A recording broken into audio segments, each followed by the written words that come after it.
Kukatpally news. మనం ఇక్కడ మన వార్తల ప్రపంచమంతా అనే నినాదంతో ముందుకు వెళ్తున్నాం. పక్కా లోకల్ స్థానిక పత్రికల విశ్లేషణ కార్యక్రమానికి స్వాగతం. ఈ రోజు తేదీ 24 జూన్ 2021. ప్రధాన పత్రికలు నమస్తే తెలంగాణ, ఆంధ్రప్రభ, ఈనాడు పత్రికల విశ్లేషణ కార్యక్రమం చూద్దాం. ఈ రోజు నమస్తే తెలంగాణలో హెడ్లైన్స్ చూద్దాం. ఒకసారి నమస్తే తెలంగాణలో 9813 మందికి కరోనా టీకా అంటూ ఒక వార్త ప్రచురితమైంది. అక్రమ నిర్మాణాలపై ఉక్కుపాదం అంటూ జెడ్సీ మమత ఇక్కడ వాహనాలను ఏదైతే కుకట్పల్లి జోన్ ఆఫీస్ లో demolition squad special task force team వాహనాలను ప్రారంభిస్తున్న జెడ్సీ మమత అంటూ ఇక్కడ ఒక వార్త ప్రచురితం చేశారు. అదేవిధంగా వ్యాక్సినేషన్ సెంటర్ ప్రారంభం అంటూ కార్పొరేటర్ జూపల్లి ప్రారంభించిన కార్యక్రమాన్ని చేశారు. దివ్యాంగురాలకి కృత్రిమ కాలు అందజేత అంటూ జరిగిన కార్యక్రమం ఒకటి చేశారు. చీటింగ్ కేసులో వ్యక్తి అరెస్ట్, గొలుసు దొంగల అరెస్ట్, 41 గ్రాముల బంగారం, 2 బైకులు, 2 సెల్ ఫోన్ల స్వాధీనం.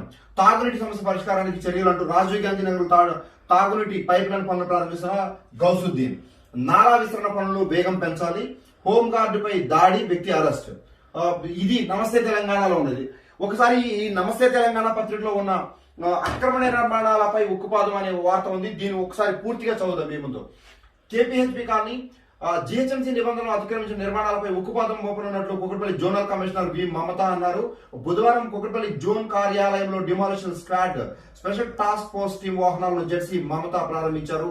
ఈ సందర్భంగా ఆమె మాట్లాడుతూ రాష్ట్ర ప్రభుత్వం కొత్తగా తీసుకొచ్చిన టిఎస్ బీపాస్ వచ్చే నెల నుంచి పూర్తి స్థాయిలో అమలు చేయనున్నట్లు తెలిపారు. అదేవిధంగా డిబిఎంఎస్ విధానానికి స్వస్తి పలికి టిఎస్ బీపాస్ లోని భవన నిర్మాణాలకు అనుమతులు జారీ చేయనున్నట్లు తెలిపారు. నిబంధనలు అతిక్రమించి భవనాలు నిర్మిస్తే ఎలాంటి నోటీసులు లేకుండా ఆ భవనాలను కూల్చివేస్తామని తెలిపారు. దీనికోసం జోన్కు రెండు చొప్పున demolition squad special task force టీంలను ఏర్పాటు చేసినట్టు తెలిపారు. అక్రమ నిర్మాణాలపై ఫిర్యాదులు అందిన వెంటనే టాస్క్ ఫోర్స్ బృందాలు రంగంలోకి దిగి అక్రమ నిర్మాణాలను కూల్చివేస్తామని పేర్కొన్నారు. విపత్తులను ఎదుర్కొనేలా వర్షాకాలంలో ఎదురయ్యే విపత్తులను సమర్థవంతంగా ఎదుర్కొనేందుకు సర్వం సిద్ధం ఉన్నట్లు జోనల్ కమిషనర్ మమత తెలిపారు. కుకట్పల్లి జోన్ లో కేటాయించిన 2 ఎయిర్ బోర్డ్స్ ను ఆమె ప్రారంభించారు. ఈ సందర్భంగా ఆమె మాట్లాడుతూ గత ఏడాది కురిసిన భారీ వర్షాలను దృష్టిలో పెట్టుకుని అత్యవసర బృందాలను సిద్ధం చేసినట్లు తెలిపారు. వరద ముంపు సమస్యలు ఏర్పడితే ముంపు ప్రాంతాల్లోని ప్రజలు రక్షించేందుకు ఎయిర్ బోర్డ్స్ ఉపయోగిస్తామని తెలిపారు. ముంపు సమస్యలు తలెత్తకుండా అన్ని రకాల జాగ్రత్తలు తీసుకుంటున్నట్లు తెలియజేశారు. కార్యక్రమంలో SE Shankar Nayak, TTCO Ramulu, DE Anand, AE Ranjith పాల్గొన్నట్టుగా తెలిపారు. అయితే ఒకసారి అక్రమ నిర్మాణాలపై ఉక్కుపాదం ఒక పెద్ద స్టేట్మెంట్ ఇచ్చారు జోనల్ కమిషనర్ మమత. అయితే అక్రమ నిర్మాణాలపై ఉక్కుపాదం అనేది ఇప్పుడు కొత్తగా తీసుకొచ్చిన ఏదైతే వాహనాలు 2 స్పెషల్ వాహనాలను కూడా ఆమె లాంచ్ చేసినట్టుగా ఒక ఫోటో ప్రచురితమైంది. దీనిలో మనం ప్రధానంగా చర్చించాల్సింది అసలు అక్రమ నిర్మాణాలు ఎక్కడ స్థాయి మొదలైంది, ప్రస్థానం ఎక్కడ మొదలైంది, అక్రమ నిర్మాణాలకు ఇప్పుడు ఉక్కుపాదం మోపడం ఏంటి, అంటే గతంలో మీ దగ్గర వచ్చిన ఫిర్యాదులపై మీరు ఎటువంటి చర్యలు తీసుకున్నారు, ఎటువంటి నోటీసులు లేకుండా కూల్చే స్థాయికి మీరు వెళ్ళారని చెప్తున్నారు. అసలు ఎన్ని కంప్లైంట్లు ఇచ్చినా మీరు పట్టించుకొని మీరు కొన్ని సంవత్సరాలుగా జరిగే తంతుకి ఒక్కసారిగా ఏదో తీసుకొచ్చేస్తామని భయభ్రాంతులకు గురి చేయడం, ఇది ఎంతవరకు సమంజసం ఒక్కసారి మీరు కూడా ఆలోచించాలి. ఎటువంటి నోటీసులు లేకుండా మీరు ఏదైతే డిమాలిష్ చేసేస్తామని చెప్పి బెదిరిస్తున్నారు. దీనిలో ప్రధానంగా మనం చర్చించాల్సింది మధ్యతరగతి ప్రజల బతుకులు చిందరవంతరం కావడానికి అవకాశం ఎక్కువ ఉంటుంది. ఎందుకు అనంటే అక్రమ భవన నిర్మాణాలు ఎలా స్టార్ట్ అవుతాయో అందరికీ దాదాపుగా బహిరంగ రహస్యం. ఇది ఆన్ ద రికార్డు ఉంటుంది, ఆఫ్ ద రికార్డు ఉంటుంది. ఒకసారి ఆన్ ద రికార్డులో మనం మాట్లాడుకుందాం. విషయం ఏంటంటే మించి ఫ్లోర్ అంటే G+2నో G+3నో వారికి అనుమతులు ఉంటే వారు ఒక 5-6 ఫ్లోర్లు వేయడం, దానిపైన మళ్ళీ పెంట్ హౌస్ వేయడం. ఇది టోటల్ గా కుకట్పల్లి సర్కిల్లో కానీ లేక మోసపేట సర్కిల్లో కానీ జరిగే రెగ్యులర్ తంతు. దీనివల్ల ఎవరెవరు బాగుపడుతున్నారు, ఎవరెవరు కోట్ల రూపాయలు ఆర్జించారు అనే విషయాలు సమాజంలో అందరూ పరిశీలిస్తూనే ఉన్నారు. మేము చెప్పేది ఏంటంటే సామాన్య స్థితిగతులు కూడా కొన్ని దాంట్లో మిళితమై ఉంటాయి. ఒక 5-6 ఫ్లోర్లో గతంలో రిజిస్ట్రేషన్లు రకరకాల పైరులు చేసి బిల్డర్ల సహాయంతో కానీ లేకపోతే అక్రమ రూట్లో కానీ బిల్డింగ్లు రిజిస్ట్రేషన్ చేయించిన దాఖలాలు ఉంటాయి. అంటే దానికి ప్రభుత్వం ఏదైతే బ్యాంకులు ఉన్నాయో, అంటే ఏదైతే ఆర్బీఐ నుంచి ఉన్న అనుమతి పొందిన బ్యాంకులు ఉన్నాయో ఆ బ్యాంకులు కూడా వారికి లోన్లు ఇష్యూ చేశాయి. అలాంటి వాటి కూడా అక్రమ నిర్మాణాల స్థానంలోకి మీరు తీసుకుంటారా, లేదా జరుగుతున్న నిర్మాణాలపై మీరు చర్యలు తీసుకుంటారా? ఒక స్పష్టత ఇవ్వాల్సిన అవసరం ఉంది. అదేవిధంగా గతంలో నోటీసులు ఇచ్చిన వాటిపై చర్యలు తీసుకుంటారా, తీసుకోరా? అంటే కొత్తగా ఫ్రెష్ గా మీకు నోటీసులు ఇవ్వకుండా తీసుకోవడం ఏంటి? అంటే గతంలో ఉన్న నోటీసులు ఇచ్చినవి, గతంలో ఉన్న వాటిపై ఎటువంటి చర్యలు తీసుకున్నారు? అనేక భవనాలు మనం అక్రమ నిర్మాణాలు అంటూ మీరు సీజ్ చేసిన భవనాలు సైతం మళ్ళీ పునర్నిర్మాణం చేసే పరిస్థితులు ఏర్పడ్డాయి. మీ స్థాయి వరకు వచ్చిన అనేక సార్లు కూడా మీరు పట్టించుకోని పరిస్థితి మీకు ఉంది. ఏదో 2 వాహనాలు తీసుకొచ్చి మేము లాంచ్ చేసామని మీరు ఇక్కడ చెప్తున్నారు చూసారా? ఏదైతే అది ఎంతవరకు సాధ్యపడుతుంది, ఎంతవరకు మీరు నిబద్ధతతో చేయగలుగుతారు? గతంలో మీరు అనేక భవనాలపై యాక్షన్ తీసుకున్నట్లుగా అది యాక్ట్ చేశారా లేదా యాక్షన్ తీసుకున్నారా అనేది మీకే తెలియాలి. అలాంటి విషయాల్లో మీరు ఎటువంటి నిబద్ధతతో చర్యలు తీసుకున్నారు? నోటీసులు ఇవ్వడం పరిపాటి అయిపోయింది. మొదటి నోటీస్ అంటారు, రెండో నోటీస్ అంటారు, యథావిధిగా బిల్డింగ్ కంప్లీట్ అయిపోతుంది. అవినీతికి సున్నం రాస్తారు. అవినీతికి సున్నం రాసే విధానం మీ క్రింది స్థాయి అధికారుల నుంచి పై స్థాయి అధికారులకు అలవాటు చేసిన ఒక పెద్ద తంతు అది. అంటే బిల్డింగ్ నిర్మాణం అలాగే ఉంటది, ఎదర ఎలివేషన్ వరకు పూర్తిగా అయిపోతుంది, పూర్తిగా వైట్ సిమెంట్ వేసేస్తారు, పరదాలు తీసేస్తారు, అది సక్రమ నిర్మాణం అయిపోతుంది. ఇది మీరు చెప్పే ఏదైతే ప్రజలకు ఇచ్చే సందేశం. ఒక్కసారి మీరు నియోజకవర్గ స్థాయిలో కనుక బహిరంగంగా మనం ఒక్కసారి పరిశీలించి నియోజకవర్గ స్థాయిలో మనం పరిశీలిస్తే ఏ డివిజన్ లో ఎన్ని అక్రమ భవనాలు ఉన్నాయో మీరు ఫస్ట్ ఐడెంటిఫై చేశారా, ఆ లిస్టు ప్రకటించారా? ఇలాంటివి కొన్ని క్షేత్రస్థాయిలో ఉన్న పరిశీలన మీరు చేయకుండా ఒక్కసారిగా ఎటువంటి నోటీసులు ఇవ్వకుండా మేము కూల్చేస్తామనంటే మీకు అనువుగా ఉన్న వారి అనువుగానే అట్టిపెట్టుకొని మీకు పైరువీలు చేయడం తెలియని వారిని కూలుస్తారా? ఇలాంటి సందేహాలు ప్రజల్లో వస్తూ ఉంటాయి. కాబట్టి వీటికి మీరు సమాధానం చెప్పాల్సిన బాధ్యత ఒక అధికారిగా, జోనల్ కమిషనర్ గా మీకు బాధ్యత ఉంటుంది. కాబట్టి అక్రమ నిర్మాణాలపై, ఉక్కుపాదంపై మరిన్ని విషయాలు స్పష్టత ఇస్తే ప్రజల్లో ఒక అవగాహన వస్తుంది. త్వరలో వారెవరైనా భవనాన్ని కొనుక్కోవాలనుకుంటే ఎలాంటి ఇళ్లు కొనుక్కోవాలనే అవగాహన వస్తుంది. ముందు మీరు జిహెచ్ఎంసీ నుంచి అవగాహన కార్యక్రమాలు కనుక ఏర్పాటు చేస్తే ప్రజలకు ఉపయోగపడుతుందని మన కుకట్పల్లి న్యూస్ అభిప్రాయం. మిత్రులారా, ఇక్కడ ఆంధ్రప్రభ చూద్దాం ఒక్కసారి.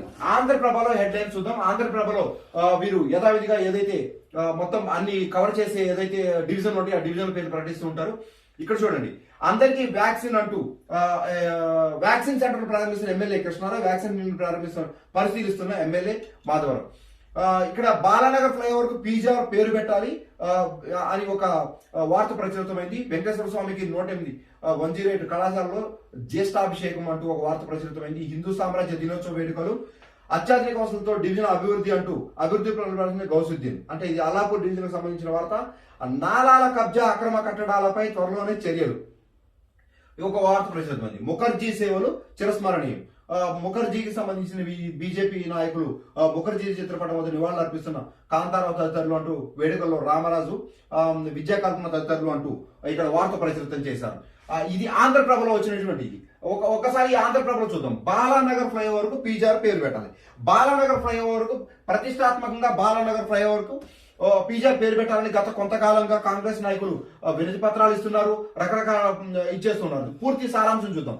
త్వరలో పూర్తిగా ఉన్న బాలానగర్ ఫ్లైఓవర్ కు పేద బడుగు బలహీన వర్గాల కార్మికుల ప్రీతమ నేత మాజీ సిఎల్పి నాయకులు దివంగత పి జనార్దన్ రెడ్డి పేరు పెట్టాలని కోరుతూ కుకట్పల్లి నియోజకవర్గం ఎమ్మెల్యే మాధవరం కృష్ణారావు వినతి పత్రం అందజేశారు. ఈ మేరకు కుకట్పల్లి నియోజకవర్గ కాంగ్రెస్ పార్టీ నాయకులు బి బ్లాక్ కాంగ్రెస్ కమిటీ అధ్యక్షుడు గోపిశెట్టి రాఘవేందర్ నాయకత్వంలో ఎన్ఎస్యుఐ రాష్ట్ర ప్రధాన కార్యదర్శి సయ్యద్ మిస్బా, డివిజన్ కాంగ్రెస్ అధ్యక్షుడు ఎడ్ల ప్రభాకర్, రాజేందర్, రమేష్ సమక్షంలో ఎమ్మెల్యేలు కలిశారు. ఈ సందర్భంగా వారు మాట్లాడుతూ బాలానగర్ ఫ్లైఓవర్ మొట్టమొదటి ప్రతిపాదన చేసిన నాయకుడు దివంగత పీజీఆర్ అని గుర్తు చేశారు. ఇంకా ఈ కార్యక్రమంలో పుష్పారెడ్డి, సతీష్ గౌడ్, ప్రవీణ్, అరవింద్ రెడ్డి, గోవింద్ గౌడ్, మల్లేష్ యాదవ్, నరసింహ, సుధాకర్ రెడ్డి, శేఖర్ సచిన్, మహేష్ వేణు, రాజు, నమిత తదితరులు పాల్గొన్నట్లుగా ఇది ఉంది. ఎమ్మెల్యేకి వినతి పత్రం ఇస్తున్న నాయకులు అంటూ ఒక ఫోటోను కూడా ప్రచురితం చేశారు. బాలానగర్ ఫ్లైఓవర్ కు పీజీఆర్ కు ఒక మంచి పేరుంది. పీజీఆర్, దివంగత పీజీఆర్ అంటే తెలియని వారు ఎవరు ఉండరు. అంటే వారి ఆలోచన విధానం, కాంగ్రెస్ నాయకుల ప్రపోజల్ కూడా ఒక మంచి ప్రపోజల్ అనే చెప్పుకోవాలి. కానీ రాజకీయ పరిణామాలు కూడా ఇందులో మిళితమై ఉంటాయి. అది ఎంతవరకు సాధ్యపడద్ది, సాధ్యం కాదు అనేది అధికార పార్టీలో ఉన్న టీఆర్ఎస్ నాయకులు కానీ, ఎమ్మెల్యే మాధవరం కృష్ణారావు గారు కానీ వారికి ఉన్న లిమిట్స్ ఏవైతే ఉన్నాయో ఆ లిమిట్స్ లో వారు ఆలోచిస్తారని మనం కూడా అనుకుందాం. కానీ బాలానగర్ ఫ్లైఓవర్ కి పీజీఆర్ పేరు పెట్టడం కూడా సమంజసం. ఎందుకంటే పీవీ హైవే కూడా మనం చూసాం, పీవీ ఫ్లైఓవర్ ఒకటి చూసాం మనం శంషాబాద్ ఎయిర్పోర్ట్ కి వెళ్ళేదానికి. ఏదైతే ఒక ప్రధానిగా పనిచేసిన తెలుగు ప్రజల ఆశాదీపం ఆయన పేరు పెట్టుకుని గౌరవించుకున్న పరిస్థితి ఏర్పడింది. కంపల్సరీ పీజీఆర్ కూడా పేద ప్రజలకు చిన్న చిన్న బస్సులు, ఖైరతాబాద్ నియోజకవర్గం ఒక అతిపెద్ద నియోజకవర్గం, ఆ నియోజకవర్గంలోంచి వచ్చినది కుకట్పల్లి నియోజకవర్గం. ఇలా అనేక నియోజకవర్గాలు, ఖైరతాబాద్ సపరేట్ అయిపోయింది, జూబ్లీహిల్స్ సపరేట్ అయిపోయింది, శేరిలింగంపల్లి సపరేట్ చేశారు, కుకట్పల్లి సపరేట్ చేశారు. ఇంత పెద్ద ఇన్ని నియోజకవర్గాలు ఉన్న ఒకటే బ్రాండ్ అంబాసిడర్ గా ఖైరతాబాద్ అనే పేరుతో పీజేఆర్ ఒక వెలిగారు. ఆయన అంటూ ఒక మంచి ఉన్నత స్థాయి నాయకుడిగా వెలుగొందారు. కాబట్టి అలాంటి వారిని గౌరవించుకోవడంలో తప్పు లేదు. వీరి ఆకాంక్ష నెరవేరాలని తప్పకుండా కోరుకుందాం. పీజేఆర్ పేరు పెడితే అది ఒక మంచి పరిణామంగా చెప్పుకోవచ్చు. కానీ రాజకీయాలు అనుకూలిస్తాయా లేవా, అక్కడ ఏం జరుగుతాయి అనేది కూడా ఒక ఉంటది, వెనకాల ఇంటర్నల్ గా కొంచెం ఉంటుంది. బహిరంగంగా చెప్పకపోయినప్పటికీ కొన్ని పరిస్థితుల కారణంగా కూడా దాని గురించి వారు ఆలోచిస్తూ ఉంటారు. నెక్స్ట్ మిత్రులారా, ఇక్కడ ఒక ఈనాడు కుకట్పల్లిలో వచ్చిన ఏదైతే స్థానిక వార్తలు వాటిని చూద్దాం ఒకసారి. ఇక్కడ ఉంది, అంటే బొమ్మ పలుకు అంటే వీళ్ళు ఒక ఆర్టికల్ తీసుకొస్తుంటారు. దానిలో ఒక చిన్న దృశ్యంలో ఒక పెద్ద విషయాన్ని చెప్పడానికి వాళ్ళు ప్రయత్నిస్తూ ఉంటారు. ఎవరినెత్తిన ఎప్పుడు పడేను అంటూ దీనికి ట్యాగ్ లైన్ పెట్టారు. తర్వాత కొనసాగుతోన్న పరిశీలన అంటూ, గడువుల రేషన్ కార్డుల ప్రక్రియ పూర్తయ్యేనా అంటూ ఆ రేషన్ కార్డులకు సంబంధించింది ఒక వార్త ప్రచురితమైంది. నెక్స్ట్ ఇక్కడ శ్రీవారికి జ్యేష్ఠాభిషేకం నేడు అంటూ ఒక వార్త ఉంది. పై వంతెనకు పీజీఆర్ పేరు పెట్టాలని కాంగ్రెస్ నాయకులు ఇచ్చిన వినతి పత్రం, ఎమ్మెల్యేకి ఇచ్చిన వినతి పత్రం ఫోటో ఉంది. మంచినీటి పైప్ లైన్లకు పనులు శంకుస్థాపన అంటూ అల్లాపూర్కి సంబంధించిన వార్త ఒకటి ఉంది. కొత్త కేంద్రాలు ప్రారంభం, 4,910 మందికి టీకాలు అంటూ ఒక వార్త ప్రచురింది. ఫతేనగర్ బాలసింగ్ పార్క్ లో ఎమ్మెల్యే మాధవరం విజిట్ చేసిన ఒక ఫోటోతో పాటు ఓ ఇంటి ఆవరణలో చిన్నారులకు టీకాలు అంటూ మరొక టీకాలు ఇచ్చే కార్యక్రమం ఫోటో కూడా దీంట్లో ప్రచురితమైంది. శ్యామ్ ప్రసాద్ ముఖర్జీ ఘనంగా నివాళులు అంటూ బీజేపీ నాయకులు నివాళులు అర్పించిన వార్త ఒకటి ఉంది. మత్తు కేసులో 4వ నిందితుడి అరెస్ట్. అంటే గతంలో కొంతమంది నిధులు అదుపులోకి తీసుకున్నారు, ఇంకొక 4వ నిందితుడు కూడా దొరికినట్లుగా ఒక వార్త ప్రచురింది. హోంగార్డును కొట్టిన వ్యక్తి అరెస్ట్.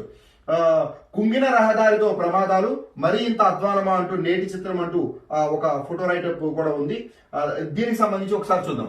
ఇక్కడ విద్యుత్ శాఖ నిర్లక్ష్యం చూడండి. కుకట్పల్లి మెట్రో నుంచి పాపారాయుడు నగర్ కు వెళ్లే ప్రధాన రహదారి ఇది.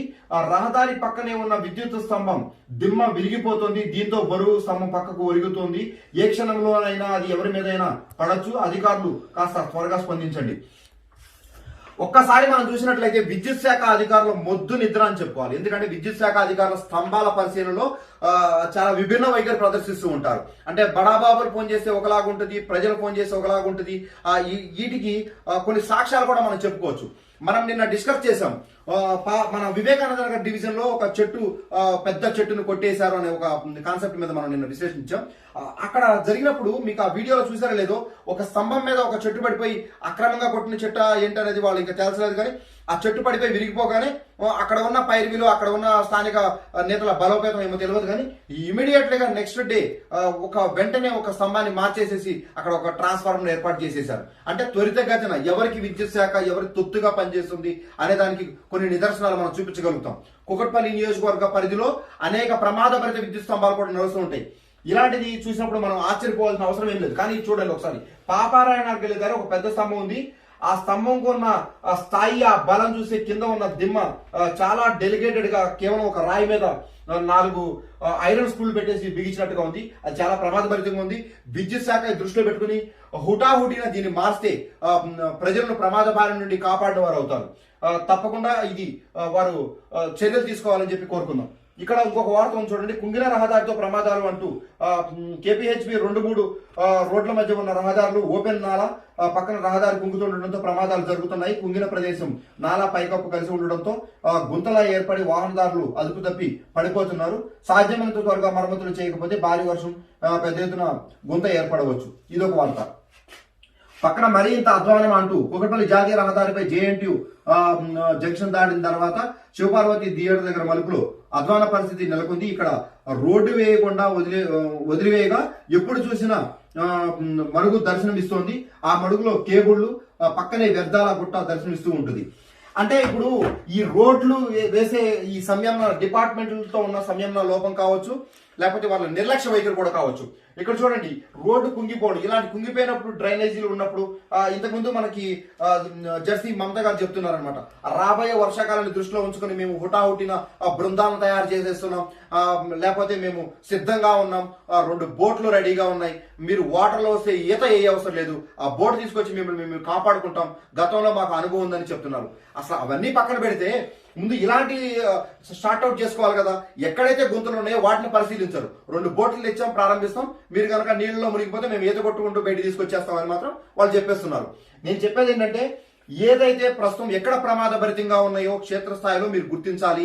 ఆ రోడ్ల శాఖ ఎవరైతే దానికి కన్సల్టెంట్ డిపార్ట్మెంట్ ఉందో వాళ్ళతో సంయమనం చేసుకోవాలి. సంయమనం చేసుకున్న తర్వాత అక్కడ ఉన్న ప్రాబ్లమ్స్ సార్ట్అవుట్ చేయాలి. ఫస్ట్ సార్ట్అవుట్ చేయకుండా వర్షం పడడానికి మేము ఆకాశంగా ఎదురు చూస్తాం, బోట్లతో మిమ్మల్ని తీసుకెళ్తాం, ఇలాంటి ప్రజలు నమ్మరు. దయచేసి ఇక్కడ ఇంకోటి చూడండి, ఇక్కడ అంటే వీళ్ళు రోడ్లు వేస్తారు, తెల్ల గీతలు గీస్తారు, జీబ్రా లైన్స్ వేస్తారు, వాళ్ళ పని అయిపోతుంది. కానీ మీరు చాలా సార్లు అబ్జర్వ్ చేయాలి, మనం పరిశీలిస్తుంటాం, గమనిస్తుంటాం, అటుపక్క ఇటుపక్క కొంచెం కచరా వదిలేస్తూ ఉంటారు. అంటే కచరా కాంట్రాక్టర్లు అనుకోవచ్చు, లేకపోతే కచరా బుద్ధులు అనుకోవచ్చు, ఆ కచరాను వదిలేస్తూ ఉంటారు. అంటే అది ఎంత నీతిమాలిన పని అంటే, మీరు చేసిన పని పరిపూర్ణంగా చేయరు, అది ప్రజలకు ఇబ్బంది పడడం, కొన్ని రోజులకు అది ఒక చెత్త కుప్పలా తయారవుతుంది. ఇక మన చుట్టుపక్కల ఉన్న వాళ్ళకి చేతులు దురదెక్కువ కాబట్టి తడి చెత్త పొడి చెత్త తీసుకొచ్చి దాని మీద వేస్తారు. ఇక మొత్తానికి అది చెత్తగుండిలా తయారవుతుంది. దాని మీద స్థానిక నాయకులు వినతి పత్రాలు ఇస్తారు, దాని మీద పెద్ద వేరే రకంగా అసలు కాన్సెప్టే డైవర్ట్ అయిపోతుంది. అంటే స్థానికంగా ఏదో అంటారు కదా, మొక్క వంగనది మానై వంగున అని, స్థానిక ఏదైతే చిన్న సమస్య ఉందో ఆ సమస్యని మీరు సార్ట్అవుట్ చేయకపోవడం వలన పెద్ద సమస్య సృష్టిస్తున్నారు. దానికి కూడా బాధ్యులు మీరే. కాబట్టి మేము ఒకటే, కుకట్పల్లి న్యూస్ నుంచి మీకు అప్పీల్ చేసేది ఒకటే, మీరు మాన్సూన్ ఎమర్జెన్సీ అని చెప్పి తిరిగి అంతా హుటాహుటిన అడావిడి చేయాల్సిన పరిస్థితి కన్నా ముందు క్షేత్రస్థాయిలో చిన్న చిన్న సమస్యలు ఏవైతే ఉన్నాయో, అంటే అలాంటి వరద ముప్పు రావడానికి అవకాశం ఉన్నాయి ఏవైతే ఉన్నాయో, ఫస్ట్ వాటిని సార్ట్అవుట్ చేయాలని చెప్పేసి కుకట్పల్లి న్యూస్ పక్కా లోకల్ స్థానిక పత్రిక విశ్లేషణ కార్యక్రమం నుంచి మిమ్మల్ని డిమాండ్ చేస్తున్నాం. మిత్రులారా, ఇది ఈ రోజు మనకున్న నమస్తే తెలంగాణ, ఆంధ్రప్రభ, ఈనాడు పత్రికలో వచ్చిన ప్రధాన వార్తలు. స్థానికంగా ఇంకా వార్తల ప్రాధాన్యం చాలా ఉంది. డివిజన్ లో అనేక సమస్యలు ఉన్నాయి. రిపోర్టర్లకు మేము విజ్ఞప్తి చేసేది అంటే, సమస్యలపై మీరు దృష్టి కేంద్రీకరించండి, సమస్యలను తీసుకురండి, ప్రజలకు ప్రభుత్వానికి వారధిగా నిలబడండి. ఎవరైతే జర్నలిస్టుల గళాన్ని మీరు వినిపించండి, సమాజంలో జర్నలిస్టులకు ఉన్న విలువలను కాపాడండి. మిత్రులారా, ఇది కార్యక్రమం. ఆ కార్యక్రమం ముగించే ముందు ఒక చిన్న ఇది అన్నమాట, బాధాకరమైన విషయం. శోక్ సప్త హృదయంతో కుకట్పల్లి న్యూస్ టీం నుంచి మేము నివాళులు అర్పిస్తున్నాం, వారి కుటుంబానికి మనోధైర్యం ప్రకటిస్తున్నాం. విషయం ఏంటంటే, TV5 క్రైమ్ రిపోర్టర్ గా పనిచేసిన కౌశిక్, ఆయన కొన్ని అనారోగ్య కారణాల వలన చనిపోవడం జరిగింది. 7th phase లో వారి నివాసం. ప్రముఖులు, పోలీస్ డిపార్ట్మెంట్ నుంచి ఉన్నతులు వచ్చి 7th phase లో ఆయన పార్థివ దేహాన్ని సందర్శించి నివాళులు అర్పించే కార్యక్రమం కూడా ఈ రోజు జరుగుతున్నట్లుగా సమాచారం వస్తుంది. కుకట్పల్లి న్యూస్ నుంచి కూడా ఆయనకి మేము శ్రద్ధాంజలి ఘటిస్తున్నాం. వారి కుటుంబానికి భగవంతుడు మనోధైర్యాన్ని ఇవ్వాలని మేము కోరుకుంటున్నాం. ఇది మిత్రులారా, అయితే ఈ విషయంలో మీకు చెప్పేది ఒకటే, జర్నలిస్టులు జరభద్రం. మనకి ఆరోగ్య రక్షణ లేదు, ఉద్యోగ భద్రత లేదు, మనకి ఎటువంటి రక్షణ లేదు. అంటే కుటుంబాలు మీ మీద ఆధారపడి ఉంటాయి. మీరేదో ఒకళ్ళ మీద ఒకళ్ళు అవాకులు చవాకులు చేసుకుని, అంటే నాయకులు ఒకటైపోతారు, అధికారులు ఒకటైపోతారు. అధికారులకు ఒక భరోసా ఉంటుంది, నాయకులకు ఒక భరోసా ఉంటుంది. నాయకులకి పార్టీలు భరోసా ఇస్తాయి, అధికారులకి డిపార్ట్మెంట్లు గవర్నమెంట్ భరోసా ఇస్తుంది. కానీ ఎటొచ్చి మధ్యలో ఎటు కాని రేవడిగా ఉండిపోయేది, నడి మధ్యలో ఉండిపోయేది కేవలం జర్నలిస్టులు మాత్రమే. మీరు వృత్తి ధర్మం నిర్వహిస్తూ కూడా మీ కుటుంబ భద్రతతో పాటు మీ భద్రత, మీ ఆరోగ్య భద్రత చూసుకోవాలని చెప్పేసి మేము ఒక అప్పీల్ చేస్తున్నాం, హంబుల్ రిక్వెస్ట్ చేస్తున్నాం. దయచేసి గమనించండి మిత్రులారా, జర్నలిస్టులు జరభద్రం. Thank you very much.